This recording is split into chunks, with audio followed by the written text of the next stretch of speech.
Well, the House Democrats shut down a fellow member's latest attempt to impeach President Trump. 23 of those Democrats joined Republicans in voting down Texas Congressman Al Green articles accusing Trump of abuse of power. Here's Al Green yesterday. If ever there was a person who ought to be impeached, it's Donald John Trump. This president is a reckless, ruthless, lawless person who doesn't deserve the title of President of the United States.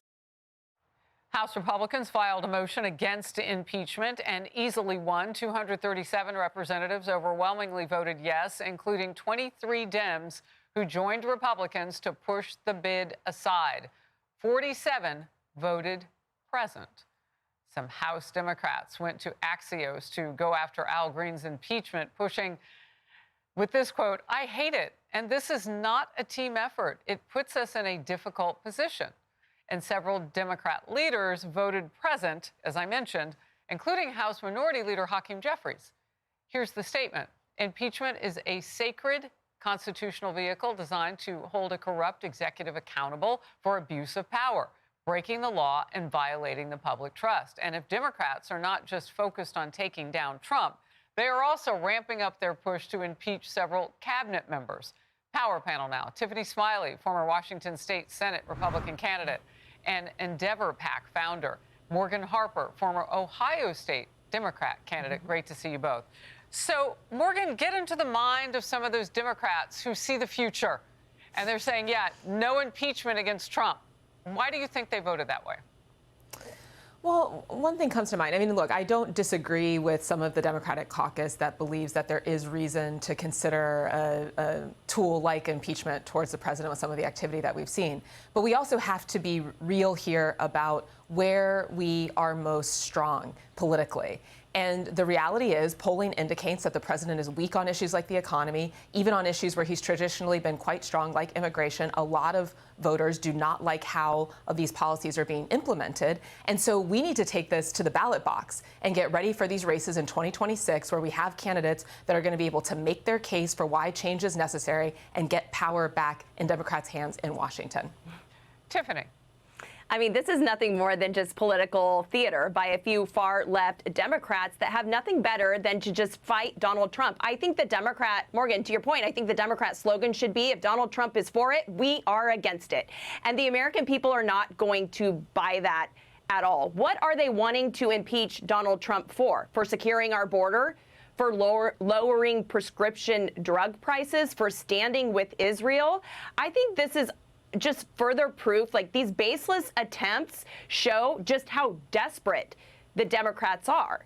Democrats and Republicans rejected this. I think Democrats would be smart to find ways to work with President Trump on the economy, on affordability, on issues that are deeply impacting Americans, like stopping the flow of poison and drugs coming in from our southern border.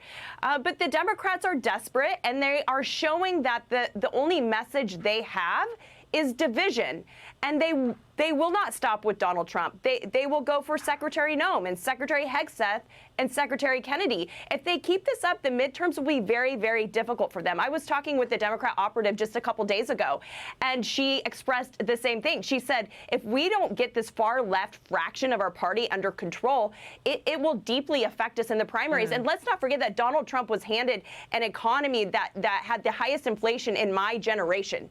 So he is unraveling that and delivering for the American people, fighting and working for the American people every single day. Well, it has been years that many people have seen the kind of gas prices that they're seeing in some parts of the country. There is no doubt about that. The Democrat Party continues to eat their own, so to speak, politically ahead of the 2026 midterm elections, and progressives are taking on the moderates in primaries across America.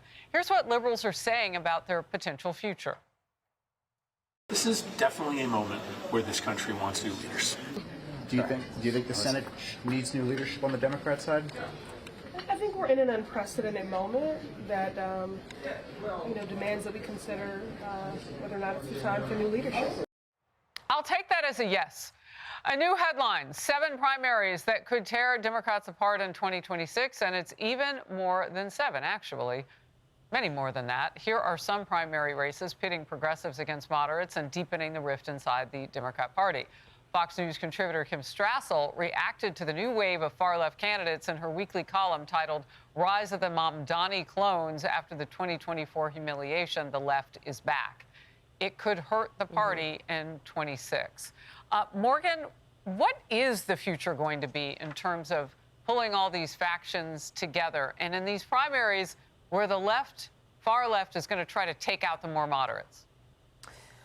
Well, in not all of these cases is it necessarily a candidate I would describe as far left, but I am not one that thinks that this is a bad thing at all. These are long overdue conversations we need to be having as a party about what our future direction is going to be, what our policy objectives are going to be. And if any of these candidates that are challenging incumbents are going to be successful, or including in some of these open primaries, they are going to have a vision for something like, what is our healthcare vision beyond ACA and protecting subsidies? But can Mamdani's win across the country? We've seen it in some areas. Katie Wilson, you've seen it in Seattle, you've seen it in Boston, you've seen it in New Mexico, you've seen Omar Fatah in the Midwest, that sort of thing.